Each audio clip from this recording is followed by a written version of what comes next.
Sebanyak 328 jemaah dari kelompok terbang 22 asal kota Palembang dan Bangka Belitung berangkat ke Tanah Suci pada Kamis 29 Mei 2025 dini hari.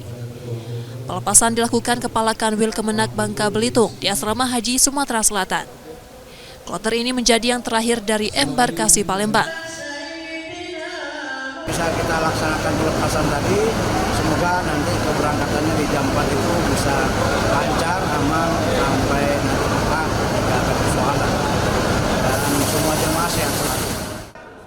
Dengan keberangkatan kloter 22, total jemaah yang diberangkatkan embarkasi Palembang mencapai 8.115 orang, terdiri dari 6.910 jemaah asal Sumatera Selatan dan 1.117 jemaah dari Bangka Belitung. Jadi memang tahun ini kan kuota jamaah itu totalnya untuk Sumsel 7.012, gitu ya. Untuk Bangka Belitung 1.065. Artinya memang ada beberapa jamaah haji yang tidak open seat, istilahnya tidak berangkat itu dengan berbagai macam alasan.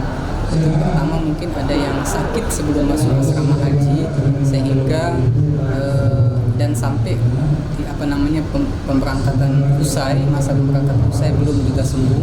Ada juga yang memang meninggal sebelum masuk asrama haji, ada juga yang menunda dengan alasan pribadi, dan ada juga jamaah haji yang berangkat mutasi keluar atau berangkat dari embarkasi yang lain. Jadi alhamdulillah insyaallah nanti sekitar pukul 4.00 waktu Indonesia Barat embarkasi Palembang akan memberangkatkan kloter terakhir, yakni kloter 22 jemaah haji asal Palembang dan ada beberapa jemaah haji dari Bangka Belitung dengan jumlah 368 jemaah.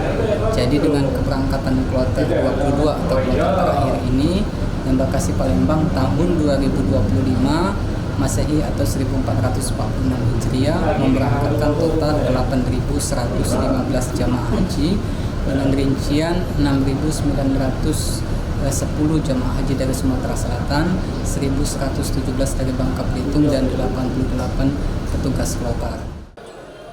Proses pemberangkatan 22 kloter ini berjalan lancar. Selanjutnya, panitia penyelenggara ibadah haji Sumatera Selatan bersiap untuk pemulangan atau debarkasi jemaah yang dijadwalkan kloter pertama tiba di Palembang pada 13 Juni 2025. Muhammad Reza Pahlavi, Kompas TV, Palembang, Sumatera Selatan.